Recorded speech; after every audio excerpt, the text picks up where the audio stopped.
અમદાવાદ જિલ્લા કોંગ્રેસ સમિતિની વિસ્તૃત કારોબારી બેઠક યોજાઈ.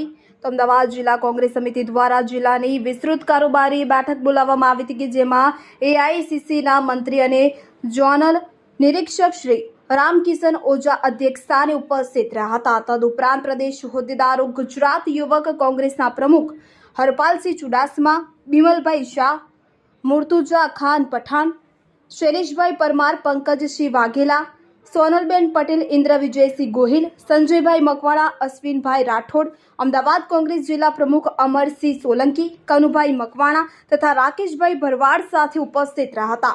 પ્રદેશના અન્ય હોદ્દેદારો, સેલના પ્રમુખો, યુવક કોંગ્રેસના હોદ્દેદારો, એનએસયુઆઈના કાર્યકરો અને જિલ્લા તાલુકાના તમામ હોદ્દેદારો હાજર રહ્યા હતા. સાણંદ, બાવળા અને ધંધુકા નગરપાલિકાની આગામી ચૂંટણીઓ બાબતે વિસ્તૃત ચર્ચા કરવામાં આવી. સંગઠનના ખાલી હોદ્દા બાબતે વિચાર વિમર્શ કરવામાં આવ્યો.